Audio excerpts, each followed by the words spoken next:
Ceci est un livre audio autogénéré par Google. Dernière parution. Logique sociale.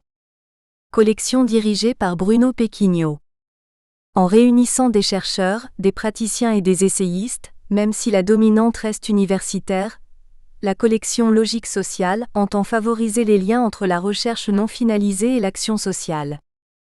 En laissant toute liberté théorique aux auteurs, elle cherche à promouvoir les recherches qui partent d'un terrain, d'une enquête ou d'une expérience qui augmente la connaissance empirique des phénomènes sociaux ou qui propose une innovation méthodologique ou théorique, voire une réévaluation de méthodes ou de systèmes conceptuels classiques. Dernière parution. Patrick Gaborio, Le terrain anthropologique, archéologie d'une pratique 2018. Gabriel Épinat, Travailler dans l'hôtellerie de luxe.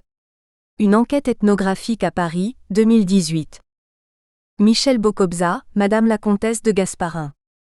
Protestantisme radical, genre et pèlerinage au XIXe siècle, 2018. Claudine Dardy, Exister par écrit. Essai sur l'identification en culture de l'écrit, 2018. Aurélien Desgiacauane et Emmanuel Négrier, Le hip-hop en scène. Mutation artistique et innovation politique, 2018. Élodie Bordatchauvin, Les politiques culturelles en Argentine et au Mexique, 2018. Lionel Clariana, Protection de l'enfance et familles étrangères, un rapport sociopolitique institutionnalisé, 2018. Paul Nicolas, La fabrique d'une communauté transnationale, les Djouma entre France et Bangladesh, 2018. Claire Taillandier, Philippe Cibois, Adieu à l'Église. Socio-histoire d'un départ, 2018.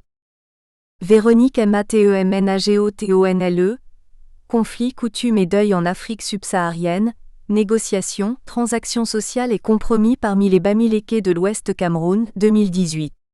Clio Chavenot, Les internationaux en Palestine, portrait d'une migration singulière, 2018. Emmanuel Fraisse, Université Sorbonne Nouvelle, Paris 3. Avant-propos. Le présent ouvrage est le prolongement d'un colloque tenu à la Sorbonne les 4 et 5 décembre 2017, sous ce même titre de « Les études françaises dans la mondialisation et la crise des humanités ». Conçu par le pôle Humanité, Arts, Lettres et Langues, Hall, de l'Université Sorbonne Paris-Cité en lien avec plusieurs unités de recherche, il s'adressait en premier lieu à des étudiants en doctorat et en master. Quant aux interventions, au-delà d'illustrations empruntées à diverses initiatives et activités du pôle Hall, elles se présentaient à bien des égards comme la continuation de collaborations, d'interrogations, d'échanges et de travaux menés en commun depuis de longues années par les contributeurs ici rassemblés, qu'ils exercent leurs fonctions en France, dans l'espace francophone ou dans le reste du monde. Littéraires ou linguistes pour la plupart, beaucoup d'entre eux sont des spécialistes du français, et très souvent du français langue étrangère, puisqu'il enseigne à des étudiants étrangers ou à de futurs professeurs de français à l'étranger. Ils sont de surcroît nombreux à assumer, ou à avoir assumé des responsabilités institutionnelles dans l'enseignement supérieur. Et tous sont engagés dans les débats relevant de l'avenir de leur champ disciplinaire et au-delà, des humanités. Si le lien entre les études françaises, pour employer le terme le plus large et le plus utilisé dans le monde, et les humanités est au cœur des réflexions ici proposées, c'est que d'une manière générale le français, langue, littérature, histoire et culture constitue un bon indicateur des défis que doivent relever les humanités dans leur ensemble. C'est vrai autant en France que dans le reste du monde où on assiste, au-delà d'une baisse relative et souvent absolue des effectifs étudiants et enseignants de français, à de nombreuses évolutions et recompositions tant au plan des dispositifs institutionnels que des contenus et des représentations disciplinaires. La question de la place, du rôle et des contours des études universitaires relevant des humanités est particulièrement aiguë aujourd'hui, et elle se pose de manière universelle. Il reste que la crise que traversent les études littéraires depuis plusieurs décennies revêt des intensités, des perceptions et des formes très variées selon les espaces politiques et culturels envisagés, qu'ils relèvent de l'Europe, France, Suède, Danemark, Portugal, de l'Amérique du Nord, États-Unis, Canada, Québec, de la Chine ou de l'Afrique du Sud. Au-delà de cette diversité des contextes, des histoires et des références, reviennent 3 problématiques principales que partagent l'ensemble des contributions. indépendamment de leurs sources d'information et de documentation dont la variété et la complémentarité constituent un des angles saillants de l'ouvrage. Le premier questionnement renvoie à la place du français, et plus généralement de l'enseignement des langues dans l'enseignement supérieur. Le second suppose que soit donnée sinon une définition, du moins une approche des contours des humanités aujourd'hui. Le troisième angle d'interrogation, indissociable des deux précédents, se penche à la fois sur l'attractivité, le sens, la légitimité et l'utilité sociale et professionnelle des études littéraires en général et françaises en particulier. Qu'il s'agisse de la Suède, Bengt Noven, du Portugal, Marie-Manuelle da Silva, du Danemark, Lisbeth Verstraete Hansen ou des États-Unis, M. Martin Guinet, on voit que le français a reculé dans les universités du monde, tout particulièrement au cours des 20 dernières années. Si ce n'est pas toujours le cas en données brutes, ce l'est presque toujours en pourcentage et plus encore en termes de spécialisation et d'orientation vers le second cycle et la recherche. Au-delà de rares soubresauts trop récents et dispersés pour qu'on puisse y déceler une tendance, il n'y a guère qu'en Chine, Shenwei, que les effectifs sont en augmentation. Encore faut-il garder à l'esprit que les chiffres chinois demeurent très modestes rapportés au public potentiel, et qu'on a affaire à une niche plus qu'à un vivier.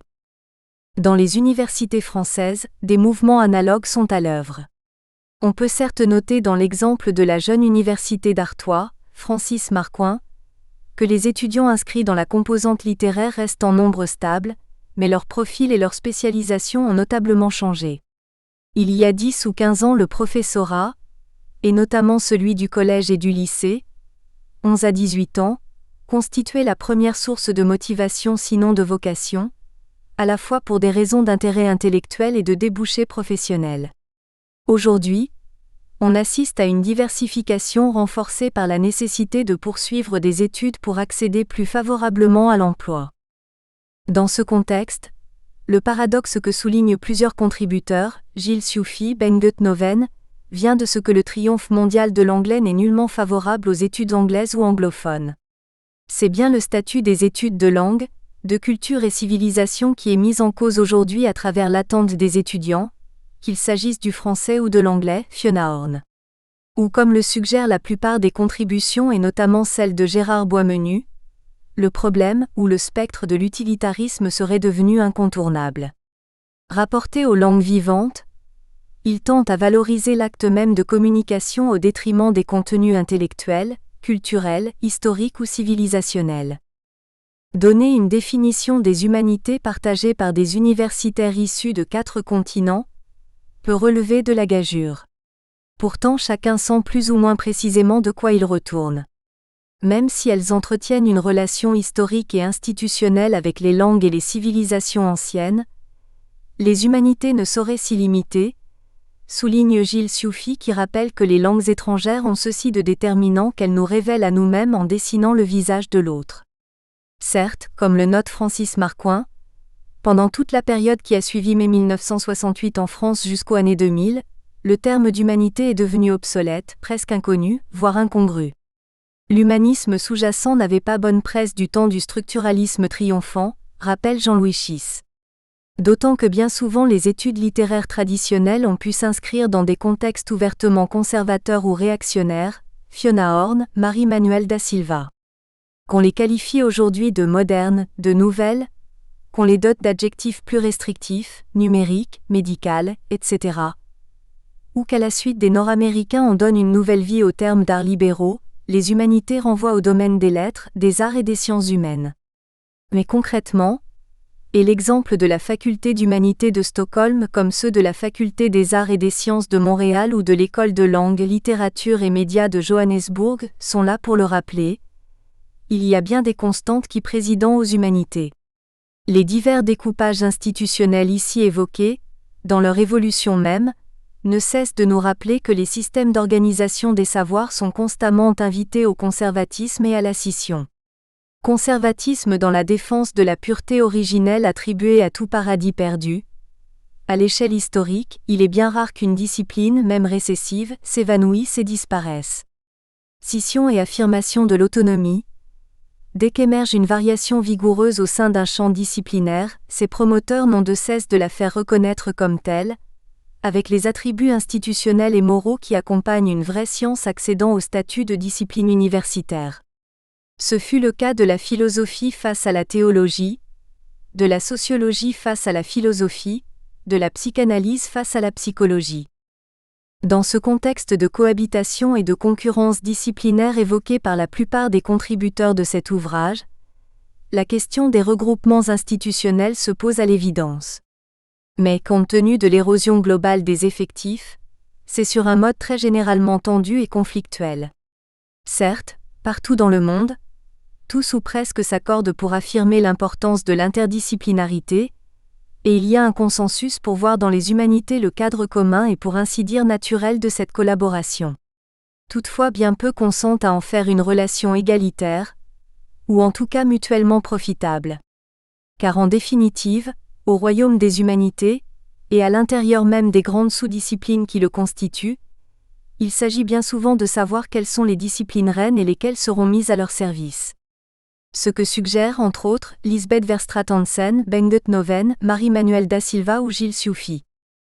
Dans ces conditions, on comprend mieux pourquoi, comme le note Jean-Louis Schiess, un déplacement des disciplines vers les objets d'étude devant toujours être contextualisé, l'enfance, les genres, le fait colonial, les relations interculturelles, les traductions ou telle histoire connectée, apparaît comme un moyen idéal de désenclavement et une alternative fiable et concrète aux tensions internes aux humanités.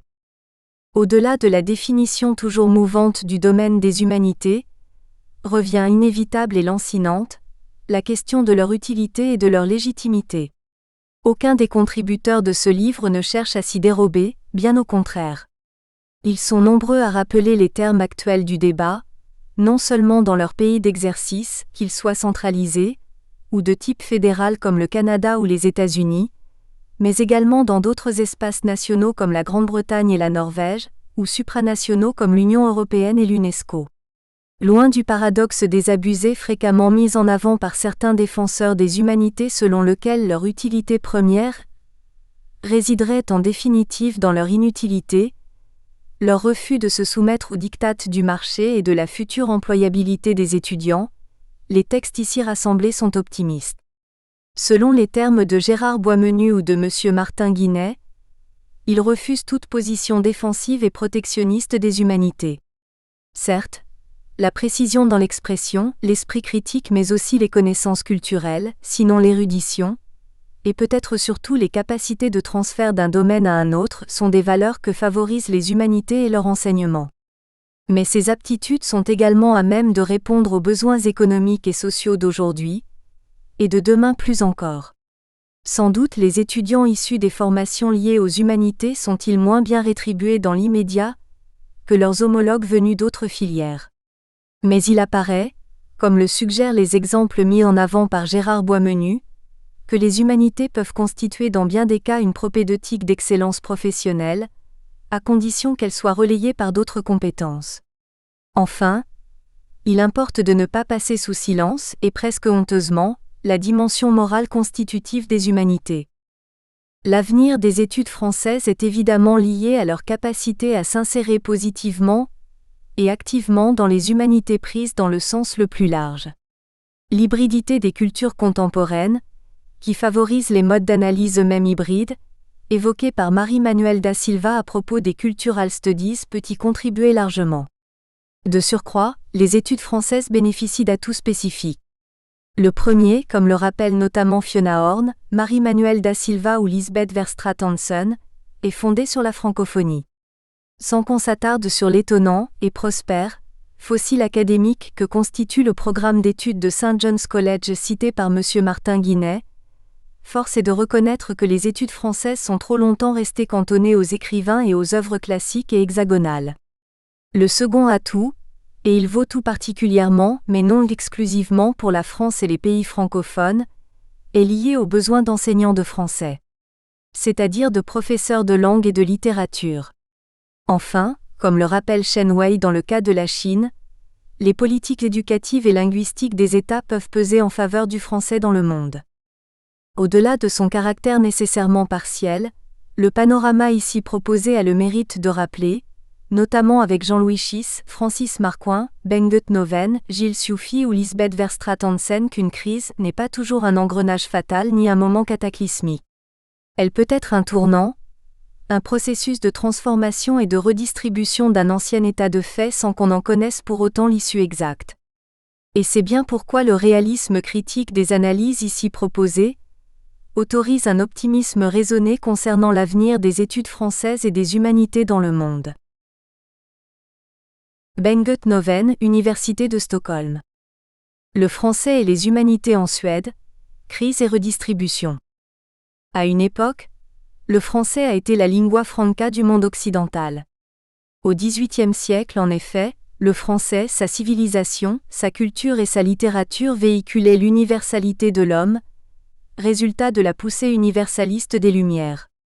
À vrai dire, l'orientation universelle du français naît avant le XVIIIe siècle et elle survit au-delà, à certains égards jusqu'à l'heure actuelle en France, où elle peut faire objet de critiques à titre d'idéologie floue, inexacte, voire impérialiste. Les études françaises en Suède. Durant les dernières décennies du XXe siècle, le français détenait encore une position forte en Suède comme seconde langue étrangère, après l'anglais.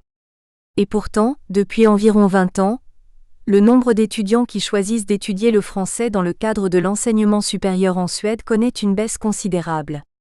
Le manque d'intérêt de la part des étudiants pour le français touche, en Suède comme dans d'autres pays, pratiquement toutes les langues étrangères européennes, y compris l'anglais. Les statistiques des effectifs étudiants de français en Suède, je me concentre sur l'Université de Stockholm, en révèlent la diminution progressive. Les chiffres du tableau ci-dessous traduisent le nombre d'étudiants, exprimé en unités d'étudiants qui mènent des études à plein temps, inscrits en français à partir de 1991 jusqu'à l'heure actuelle. D'autre part, on constate qu'à l'intérieur de la population d'étudiants s'est opérée une véritable restructuration. De 2007 à 2017, le nombre d'étudiants de second cycle a baissé de 33%. Pendant la même période, les cours propédeutiques à l'université ont augmenté de 23%. Les étudiants fuient le second cycle d'études supérieures en français, et le plus grand nombre d'étudiants de français se retrouvent désormais dans les cours propédeutiques. On assiste ainsi à une véritable restructuration de l'enseignement qui trouve sa raison d'être dans les établissements scolaires, où toutes les langues étrangères ont une position de plus en plus précaire. Le débat actuel en Suède, mené par le syndicat des enseignants, les universitaires, les acteurs du monde du commerce et d'autres, affirme la nécessité d'une réforme pour sauver les langues étrangères et qui rendrait l'enseignement d'une langue étrangère outre l'anglais obligatoire.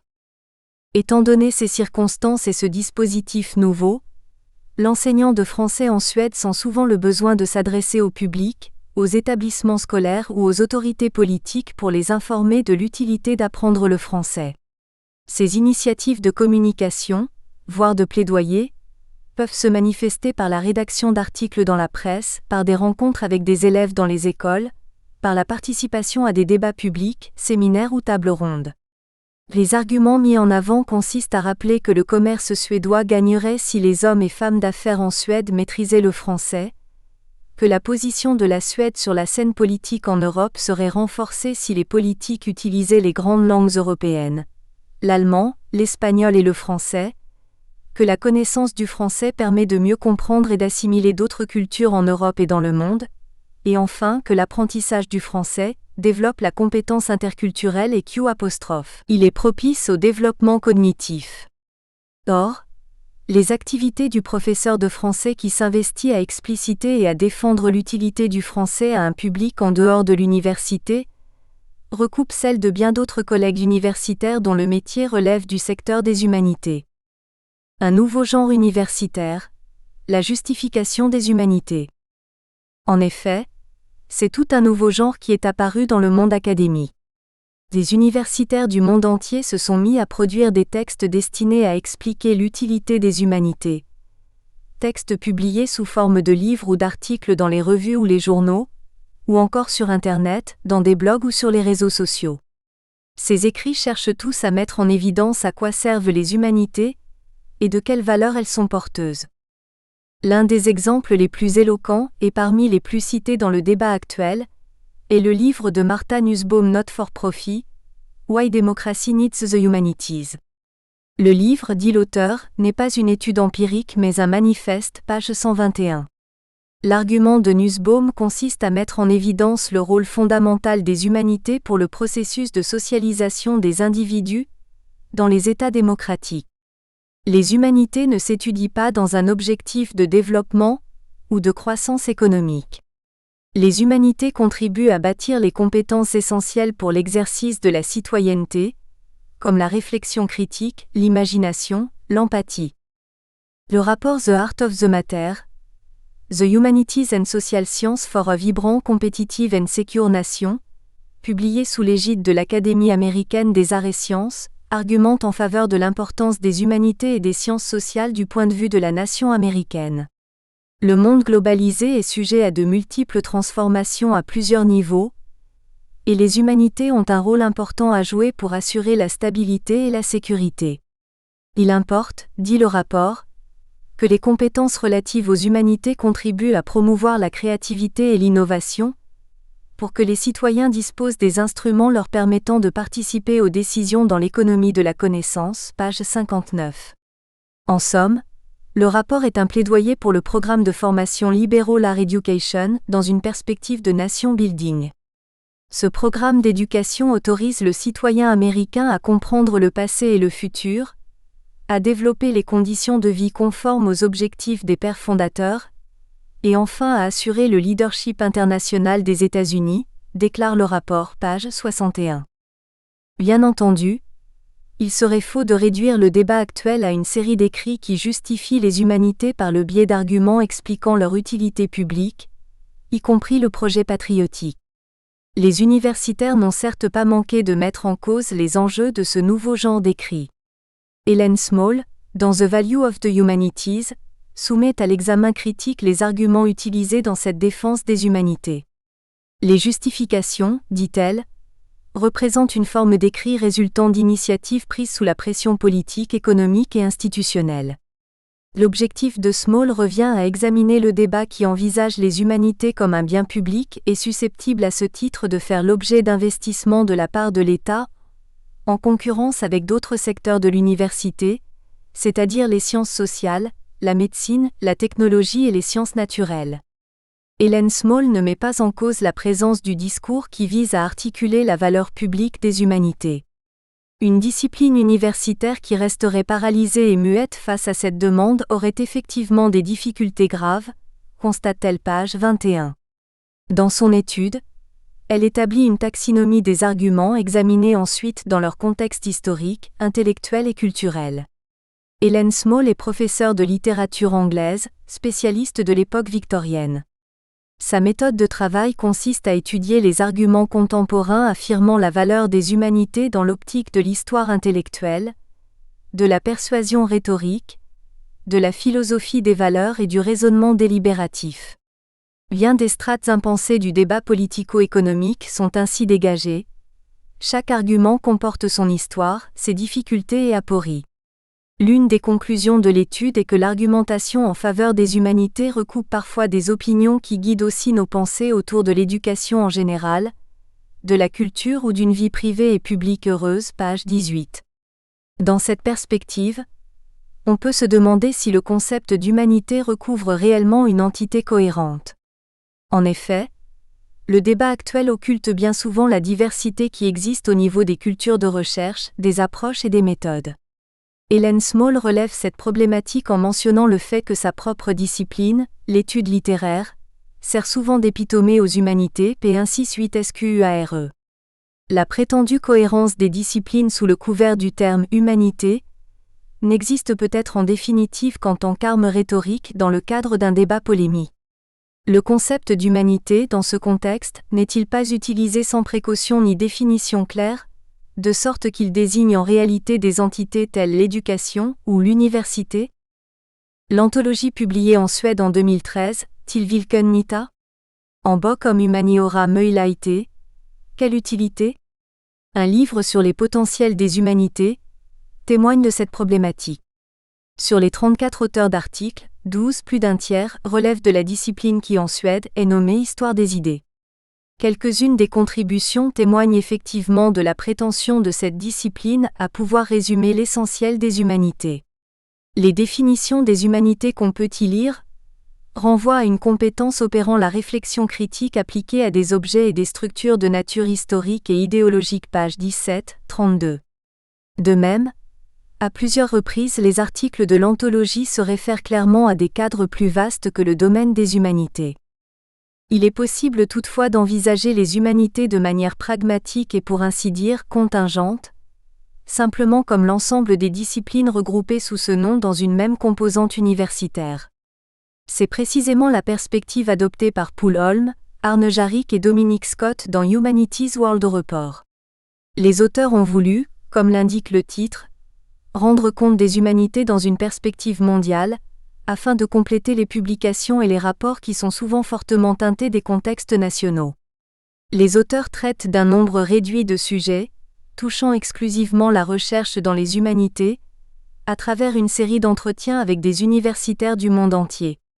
Ils ont réalisé 89 entretiens avec des collègues de 41 pays des 5 continents travaillant dans le cadre d'unités appartenant à une organisation ayant pour dénomination Humanité. Les auteurs ont voulu, précisent-ils, faire un rapport, non pas un pamphlet, un manifeste ou un cri de guerre. Il y a besoin, poursuivent-ils, d'objectivité, d'analyse et de perspective mondiale, plutôt que de renchérir sur une rhétorique de crise ou d'espoir mal fondé. Si l'aspect descriptif prédomine dans ce rapport, les commentaires critiques et les prises de position n'en sont nullement absents.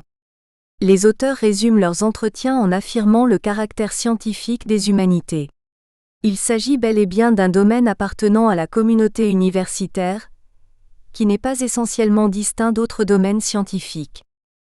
Nous cherchons et trouvons des vérités, nous produisons des réponses ainsi que des questions. Nous devrions être prêts à insister sur le fait que, à cet égard, les sciences humaines ne diffèrent pas des autres disciplines universitaires, page 186. Ce rapport sur l'état actuel des humanités dans le monde conclut qu'il n'y a pas vraiment lieu de parler de crise en ce qui concerne les humanités. Les entretiens recueillis dans le monde entier témoignent de ce que la recherche en humanité se porte bien et que ses valeurs sont activement articulées, par les universitaires qui la mènent, en tant que bien public ayant une pertinence pour l'avenir de nos sociétés. Cependant, le rapport souligne l'importance et le besoin de développer encore la communication extramuros. Parmi les recommandations exprimées à la fin du rapport, les auteurs affirment que les institutions doivent soutenir plus activement les activités de diffusion et de vulgarisation. Il faudra également, pour renforcer le développement des recherches en humanité, mettre sur pied des plateformes de coordination internationale, disciplinaire et infrastructurelle. Les auteurs soulèvent enfin plusieurs problèmes relatifs au contexte du financement européen de la recherche. Le rapport The Humanities in Norway, commandé par le ministère de l'Éducation et de la Recherche en Norvège et présenté à l'Assemblée nationale, Storting, apparaît presque comme un programme résultant des recommandations du rapport mondial de Holm, Jarrik et Scott. Dès l'incipit, le rapport constate sans embâche que la valeur des humanités est évidente. Étant donné les changements auxquels nos sociétés sont aujourd'hui confrontées, il y a un besoin urgent de compétences venues du secteur des humanités. Les défis sociétaux actuels réclament la contribution active de la part des universitaires de ce domaine. Migration, globalisation, changement climatique, développement médiatique, numérique et technologique, et enfin, la complexité grandissante des sociétés, page 5. Ce rapport commandé par l'instance politique norvégienne affirme ainsi l'utilité des humanités au niveau de tout secteur de la société. Le commerce et la vie professionnelle en général, la culture, les écoles, le secteur public, voire les forces armées. Il rappelle bien entendu le rapport américain Art of the Matter, mais il développe avec plus de pertinence son argumentation et la met en évidence avec plus de précision et, disons-le, plus d'autorité. Le rapport norvégien exprime en outre du respect à l'égard de la spécificité des humanités et refuse de parler de pertinence sociétale dans un sens étroit et utilitariste. Le défaut des plans stratégiques formulés jusqu'à présent, affirme le rapport, est de ne pas avoir assigné de fonctions concrètes et de tâches précises aux humanités. Le Conseil scientifique de Norvège, RCN, n'a pas adapté ses principes de financement aux humanités, et le résultat en est que trop peu d'universitaires du champ se sont engagés à affronter les défis mentionnés ci-dessus. Le rapport du ministère de l'Éducation et de la Recherche norvégien conclut que les politiques aussi bien que les enseignants-chercheurs en humanités ont contribué, chacun de leur côté, à créer une situation polarisée qui affaiblit les liens entre les humanités et les secteurs publics décisifs, page 12. Bref, le document fait figure d'appel lancé aux acteurs relevant des humanités à se mettre au travail. Mais cet appel s'accompagne également de la consigne, non moins claire, adressée aux décideurs politiques de prendre les mesures nécessaires pour rendre possible l'apport des humanités. Crise, marginalisation et isolement. Dans le livre de Anders Ekström et Sverker Sörling, Oltinmat. Humanistisk kunskaper i framtidens samhälle, la mesure de toute chose. Les connaissances humanistes dans la société de l'avenir. Les auteurs renversent la question habituelle, quelle est l'utilité des humanités? Et demandent ex contrario, comment se fait-il que la société pose la question de savoir à quoi servent les humanités? Comment une telle société est-elle constituée? Il faut, c'est l'argument de Ekström et Sörling, envisager la crise des humanités en Suède en passant par cette interrogation retournée. Pourquoi la société exigeait-elle que l'utilité des humanités s'exprime en termes de profit et de résultats matériels? Le sentiment de marginalisation des universitaires relevant des humanités est largement partagé dans le monde entier, le rapport mondial en témoigne. Mais cette expérience de l'isolement a des spécificités propres à chaque contexte national. Ekström et Sörling examinent donc les circonstances institutionnelles de la marginalisation des humanités en Suède, page 92 et suivante. Les humanités apparaissent comme domaine spécifique et autonome lorsque la faculté de philosophie, formée au Moyen Âge, se partage en 1876 en deux facultés, les humanités et les sciences naturelles. En 1965, la réforme de l'enseignement supérieur en Suède réalise la séparation de la faculté des humanités d'avec les sciences sociales, qui sont désormais organisées en facultés indépendantes. À partir de ce moment-là, les sciences sociales connaissent un véritable triomphe. Les secteurs publics et privés multiplient demandes d'expertise, tâches et missions auprès de la faculté des sciences sociales et des nouvelles disciplines qui s'établissent continuellement en son sein. La réaction du côté du champ des humanités vis-à-vis de cette séparation disciplinaire, explique Ekström et Sörling, est au premier abord celle du consentement. Or, face au manque d'intérêt des autorités qui ne dirigent pas de programme d'activité au bénéfice de la société moderne à la faculté des humanités, résidu d'anciennes matières traditionnelles, d'autres attitudes se développent aussitôt. Le ressentiment, la marginalisation, l'isolement. L'apostrophe humaniste se met à cultiver la défaite, non sans entretenir une bonne dose d'orgueil et de supériorité. Bref, il adopte une posture de underdog. La culture qui se forme alors, souligne Ekström et Sörling, comporte des mécanismes de socialisation qui opèrent une transmission efficace de ces attitudes en direction des nouvelles générations, pages 101 à 110.